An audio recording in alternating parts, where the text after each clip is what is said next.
Buongiorno bianconeri e bianconere. Alors, j'ai pas pu vous faire le post-match du match contre le Genoa. Vous vous êtes rendu compte, hein, je pense. J'ai pas eu le temps et très franchement, j'ai pas trop le temps non plus. Mais je tenais quand même à vous faire une petite vidéo pour résumer un peu la situation actuelle de la Juventus. Il y a des news. Donc on va en discuter vite fait dans cette vidéo, des news de changement dans la dirigeance, des news en provenance des entraînements, donc avec Cambiaso, Douglas Luiz, Gatti, qui s'est arrêté lui aussi. On va en discuter. Tout d'abord déjà, si vous n'êtes pas abonné, je vous invite à le faire. Activez la cloche, comme ça vous serez mis au courant de toutes les prochaines vidéos. Et aussi commentez, likez, vous savez que c'est votre interaction qui rend les vidéos visibles sur la plateforme. Alors, par quoi on commence? Federico Gatti, il était sorti parce qu'il s'était pris un gros kick sur le talon d'Achille. Je vous l'avais dit, ça fait mal, ça fait mal. Moi, je pensais plutôt au ligament, mais là, c'est carrément une micro-fracture en fait de la fente de l'os qui relie la jambe au pied. Je ne sais plus comment ça s'appelle, très honnêtement. Et donc, au moins un mois de stop. Décidément, cette année, on n'a pas de chance avec les défenseurs. Bremer, Cabal, Menongatti. Et en plus, comme Igor Tudor semble vouloir continuer sur la défense à 3, ça nous laisse qu'avec 3 titulaires, Veiga, Kelly et Kalulu. Et donc Igor Tudor va piocher dans la next-gen, le jeune Gil Puce est monté en première équipe, sachant que bon, la next-gen aussi aurait besoin d'effectifs parce qu'elle joue un tournant fondamental dans le tournoi de série C pour accéder aux playoffs. Et donc, bah, si on commence à leur piquer Gil Puce et puis aussi Adzic, eux aussi ne pourront pas atteindre leur objectif. On rappelle que au début de la saison, la Next Gen elle a commencé très mal avec l'ancien coach, je ne sais plus comment ça s'appelle.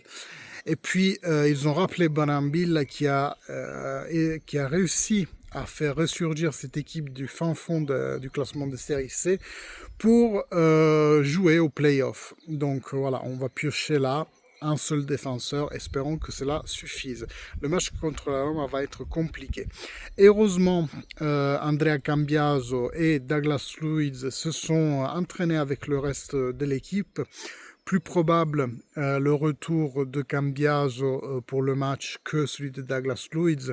Je ne sais pas si titulaire et je crois pas non plus. Il pourrait jouer à la place de McKennie éventuellement, mais je pense que McKennie a mérité sa place dans un match très important comme celui contre la Roma de dimanche. Ah, j'ouvre une petite parenthèse, j'essayerai d'être en live dimanche pour qu'on suive ensemble Roma-Juventus, c'est chez eux. J'essayerai, je pense que ça va être possible, mais néanmoins, sachez qu'il y a toujours un petit doute. Ensuite, l'équipe s'est retrouvée mercredi soir à dîner à nouveau dans le restaurant de Bonucci. Vous savez, ils avaient fait ça déjà il y a un mois ou deux avec Thiago Motta pour essayer un peu de ressouder le vestiaire. Alors, le résultat manifestement n'a pas été là, mais Igor Tudor a tenu à avoir un moment en dehors des champs d'entraînement à lui tout seul. Je pense que c'est une bonne chose et on espère bien entendu des meilleurs résultats. On espère vraiment que le vestiaire se recompacte comme il le faut. Déjà, on sait que Igor Tudor est en train de faire à l'équipe des doubles sessions d'entraînement parce qu'il faut supporter. Son jeu est très dépensier.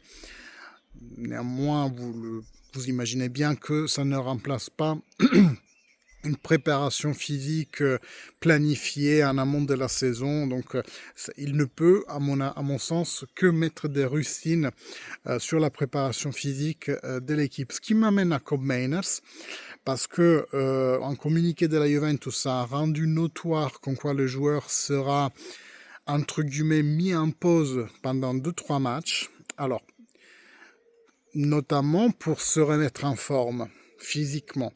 Mais très honnêtement, je vois pas ce qu'on peut faire de plus à 8 matchs de la fin du campionato. Et à mon avis, c'est plus un stop pour qu'il se ressaisisse d'un point de vue mental, faire un travail vraiment sur la psychologie, sur la motivation, des choses qui pourraient l'aider à, je dis pas redresser une saison qui est négative pour lui et pour lui à la Juventus, mais au moins à la terminer avec des prestations qui soient suffisantes parce que ce qu'on a vu, y compris le premier match de Koopmeiners avec Igor Tudor, n'est certainement pas suffisant par rapport à ce qu'on attend de lui. C'est un actif de l'équipe, dans le sens vraiment économique du terme, hein, on y a dépensé de l'argent, donc il faut qu'on le rattrape, ce joueur, et la pause qu'il vivra ces derniers 8 matchs, ça ne durera pas 8 matchs, hein, on parle de 3-4 matchs, mais à mon avis, ça durera même un peu moins parce qu'on ne peut clairement pas se permettre d'avoir un joueur en moins. Même au milieu de terrain, on commence à être court si Koopmeiners reste dehors beaucoup trop de temps. Et ça nous mène peut-être à la nouvelle la plus croustillante de la semaine, c'est-à-dire Maurizio Scanavino qui quitte le groupe JD. Pas Jedi comme je vous ai fait la blague dans l'aperçu, c'est pas un Jedi, c'était quelqu'un de Jedi. Rappelons, c'est le groupe éditorial qui appartient, comme la Juventus, à Exor. Il y a beaucoup de journaux sous le groupe Jedi, La Stampa, Corriere della Sera, il me semble aussi. En vrai, c'est donc une entité éditoriale d'Exor et lui, jusqu'à maintenant, il avait le double rôle. Il était administratore delegato, donc ça correspond quoi, à CEO de Jedi et en même temps de la Juventus. Et on le sait, on n'a que 24 heures dans une journée. Moi, je tiquais toujours sur le fait qu'il ait le double rôle. Or maintenant, Elkann a pris les choses en main et ça c'est une preuve de plus de la décision de Elkann de prendre les choses en main en ce qui concerne la Juventus. Pourquoi je dis ça? Parce que il a pratiquement décidé à lui tout seul de évincer Thiago Motta du projet. Parce qu'il a décidé de mettre 15 millions tout de suite sur la table. Augmentation de capital qui pourrait même aller jusqu'à 115 millions si jamais on ne se qualifie pas en Champions League. Ce qui nous ferait attendre, en gros, dans les 10 dernières années, Exor a mis 1 milliard sur la table pour la Juventus. Donc Elkann est là, Elkann le fait sentir avec les décisions, avec l'argent, mais surtout, Elkann veut que la situation soit entre ses mains.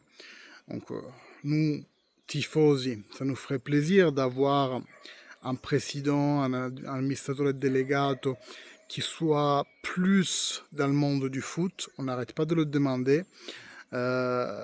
Lui, il décide de nous mettre, cette fois de façon un peu plus ancrée, un administrateur qui n'est pas du monde du foot, mais qui lui est fidèle. C'est un homme, Elkann, qui comprend très bien les dynamiques économiques.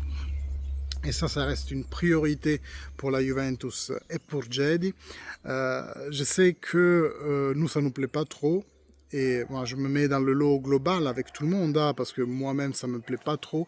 Je préférais quelqu'un qui vraiment a une connaissance du monde du football.